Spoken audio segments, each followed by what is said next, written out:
One of the elements that probably has attracted the most questions is the proposed changes at the top end of Middle Street. So one of the questions we were asked is why are you changing the top of Middle Street and why aren't you listening to people with disabilities? I mean, that's one of the direct questions we were asked, so I think we need to probably sort of to tackle that. So Natalie, did you want to add? Okay, well, we focused on Middle Street because it is one of the areas that's got the highest footfall. It's a really busy area, and we've received lots of complaints from visitors and shoppers that actually the safety there isn't great because people are being knocked over by car doors opening into quite narrow streets. Sure.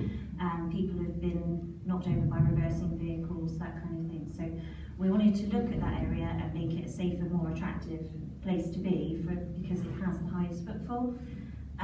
It's not a case of not listening to disabled people at all.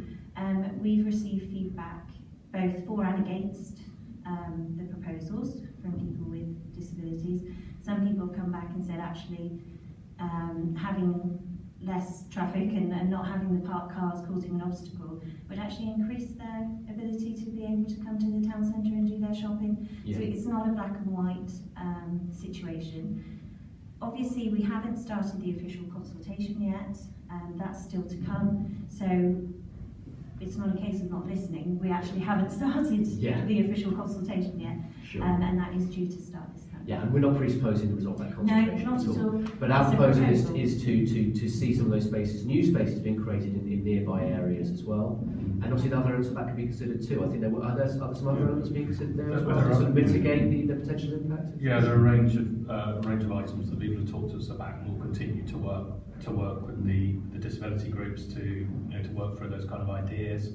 And we'll keep talking as we go along through the official consultation. So Yeah, I mean, some of the feedback we've had obviously is those car parking spaces don't allow very much space behind them for people who need to get their wheelchairs in and out. So the plan, part of the proposal, is to provide more accessible spaces in Peter Street, which have the appropriate space around them for people to be able to get, walking aids and things in and out of the car. They're right next to accessible toilets, so there's facilities there. So we are trying to look for the most appropriate places. Sure. And I will add though on this, I think it's a very, very unfair statement, because I've said from the start when all this came, I will talk to anybody. If they want to ring me, I'm on the phone, email me, I will meet them. Adair herself on Wednesday, there's a young lady came along to talk on it, and she said that she would like to talk to someone about it.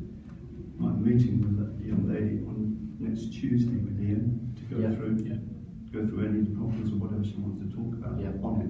So it's a very unfair statement. I've offered this out so many times and speak to anybody. I will not do it through the press. I'm not going to have a debate through the press. But it's an unfair statement. Okay. We actually did agree at the last board meeting as well, not only the areas that we mentioned that we would move the parking to, which is about 70 yards, I think it is, if I remember right, 70 yards away from the zone. That we would actually commit ourselves to trying to find even more spaces around the town, in flat, reasonable areas around town as well. So to say that we're not listening to them, I think that's very unfair comment, because we've taken them into consideration right from the start through Access for All. The first meeting we ever had, Natalie, before any committee was formed, any board was formed, any discussion was formed on the refresh, Natalie went to Access for All to put it to them to have a discussion to see what they felt about the project of doing it. So to say that, I think it's a very unfair comment. It's an ongoing open conversation at the moment. Yeah, and I mean, nothing is hidden here. I mean, we have been open and transparent from the start. So and no decision has been made either. And we're not actually doing away with the car parking spaces, we're relocating them around town. And looking for more. Yeah. So one of the other questions that was asked around that as well is could these changes be on a trial basis to start with, to sort of see what the impact is, or is that even a possibility? We've thought about it. My view on it is if we do a trial basis of it, it would only work properly if the scheme in itself was completed. And then I just feel then that you've completed all that and someone turns around, well, I don't think this works. Then we've gone all that far. It will work because it'll have high waste design, etc., into it. But I don't think it is. I think it's one of those things. It's been recognised by consultants who've been in designed it. They've designed many other town centres. We're not the only one. They have specialists in it, and this is where they've come through it. So, There are some sort of practical issues as well, aren't there? Yeah. Having spoken to highways colleagues, there would be issues around enforcement and safety. If you do it on a temporary basis, it's conveying that message to motorists and also protecting visitors who are using that area, if it's only done on a temporary basis. and we've also talked on the possibility of looking at doing before 11 and after 4. But again, your design of your pedestrianisation is difficult. And then my view again on that is the safety side. But as I said, nothing is in black and white at this point. We're running a little bit long time, so we'll try and get through these questions a little bit faster if we can. And I think we've covered some of this, but can we explain how increasing housing in the town centre will improve Yeovil's town centre? So I think Dave's already talked a little bit about it actually, that kind of general trend now of people moving back into town centres, they're spending their money then in the town centre, they need facilities in the town centre. So I think the general approach in many towns now is that people are moving back, and it does strengthen the town centre, it helps the retailers, it helps with the leisure offers. So I think it's, we've got that movement back now. Maybe people have been sucked out maybe for the last 40 or 50 years to the suburbs, and now they're coming back into town centres. People want to live in that way. It's just things just move forward really. And we have to rise to that challenge, and the refresh is doing that. Also, businesses have spoken to us about what we can do as a council to help them, and the feedback that we get from them is actually they're trying their very best to have good quality stock. They've got really good offers. They're doing their very best to provide good quality service to their customers. But what they really need is footfall past the door. And so as a council, that's what we can do. We can help provide housing, which of course as people are coming back to and from work, they'll be walking past the shops. We can make it attractive, which encourages people to stay longer. So really everything we're trying to do is to support those businesses by providing extra footfall in the town centre. Now there's also some questions that have been asked, and this sort of comes down from the local plan, which was unveiled a little bit recently, about guiding where the district will develop through to 2036.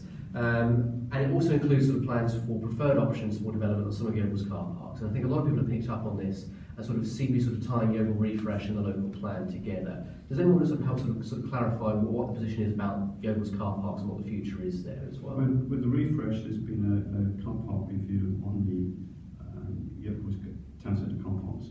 But within that, it'll give us information of where the uses, how they're being used, etc., where we could put electric charging points, which is something we were being forced to by government. We'll have to put X amount of car park charges within there. It'll enable us to know how these car parks are used, but there is nothing in the refresh, as I state again, about developing them. But I have to be honest and say, if someone said to me that take a car park, Cornash, that long thin one, if it hadn't got the usage, etc., would it be a better idea to develop it and use that money on another car park, tier it, which we've often looked at on the Pettersway car park, Stars Lane car park, because they're both on slopes. But this isn't a new thing. Again, it's been picked up, it's been built up and built up. This is not a new thing. If you go back, again, probably 10, 15 years ago, we were talking about building on car parks. In fact, we were going to have there was a design for a flat floor facility up on Pettersway car park. Because the town wanted a flat floor facility, and that's where it was going. And there's no real cry on that. It was only the fact that during debate in the end public, things changed on town centres, etc., and the decision was not to build it. So it is not a new thing. This is, it just seems to be built up and built up, and some people expand on something they've heard or something they've seen, and then it all goes up. We're going to do this. Would we build as a council, SSDC? They've given us a budget, a large budget. I believe it's been publicised, but I'm not saying because it has, but I believe it's been publicised, the amount that they're putting into this refresh. Would we honestly go and encourage companies like we've got now who've invested millions, and it is millions being invested in the town centre right now, already agreed that they are investing it. Would we then go and build on our car parks? And this company's going to bring their business in Yeovil and find people can't come into Yeovil and buy a car. It's ludicrous. You know, it's. I'm sorry, it's beyond belief that people would think like this. We've advertised what's happened with the refresh. Yeah. We've advertised the cattle market, what's involved with people invested in that. Yeah. We've advertised the marketing groups coming into Yeovil and bought the Lovers Walk, etc. We've advertised the fact that restaurants have picked up on it. We've got national names coming into the town now. And then we go and put it on our car parks. Oh, come on. So just quickly to end this then, Ian, you might know this as project manager. When is this going to happen? When are we going to start delivering some of these elements? So, I mean, I suppose frustratingly for people, you have to work through a series of studies first before you start doing anything. It's like, I suppose if you build a house, you have to get foundations right before you start. So we'll be looking to get something into the public domain early part of the summer around the public realm that's just been talked about. And I think, you know, with a fair wind, we'll be starting to build things early into next year, and we will be starting to make some early changes, which people will see as we go along through the next year. And there'll be regular updates throughout. You know, we'll make sure everyone's sort of kept up to date. And the other question we also I was just going to say, it's probably, you know, we're talking about something quite fundamental, so you're looking at 3 to 5 years of work really. Yeah. So it's not quick, but it will happen, and we'll get a better town centre as a result that'll work for the future. So, And Peter, you may have mentioned this already, but one of the other questions to get asked as well is how much is this going to cost? It's going to be millions. You know, the town centre requires significant investment, as do many town centres across the country. It is going to be many millions. Some of those will be provided by our investment. So as Peter says, you know, it's a significant budget that the council has put aside. But we will also be getting contributions, as has already started, through the normal planning process. Investment, you know, from the Martin Group, that they've invested quite a few million in Glover's Walk so far, and you know, there's still a lot more investment to come in that area. And also, we'll be able to get funding from other external sources. For example, like the High Street Fund that the government announced earlier this year. There are funds out there, and we will be actively trying to secure some of that money for Yeovil. So. But this is a priority for the council to deliver real meaningful change in Yeovil, and the appropriate resource will be dedicated to doing that. So before we wrap up, has anyone got any final thoughts they wanted to express? No, I just say actually say thank you for doing this, because I think it's something that hopefully the public will take note of, and hopefully they'll come on the positive side of it, because this is what we need. If we're going to put it into government bids like we have done, this town centre fund, then they need to hear that we're a positive town. We want it, people want it. You know, and I just add that everything we say we want to do doesn't mean to say we're right. But if people can come back and say, well, if you did it like this, then that's positive thinking. It's the negative thinking that hurts. You know, and I think can stop projects. So just be positive. Absolutely. We are. And it's not just us either, just to add, we've got lots of partners, you know, the police, the college, the hospital, our business partners, you know, I think the whole town really wants it to succeed, so it is very positive. If you wind the clock back only 2, 3, 4 years, the level of joined up thinking back then was almost non-existent. Now, everybody is in on this. And change is coming. Change is part of the evolution. We've seen the signs, we know the challenges, and I do believe the refresh will deliver this, or elements of what we've been talking about, for no other reason than there is a very high degree of cooperation and a will to get things done in Yeovil. Well, we meet fairly regularly, because David is chair there. He also chairs the stakeholder group for the Yeovil refresh. So he tells me what's happening in town, and I can tell him what's happening here. And it works, it really does work. So I hope that's answered some of the questions that you have about Yeovil Refresh. If you have any more questions, please continue to engage with us on our social media channels, or write to us.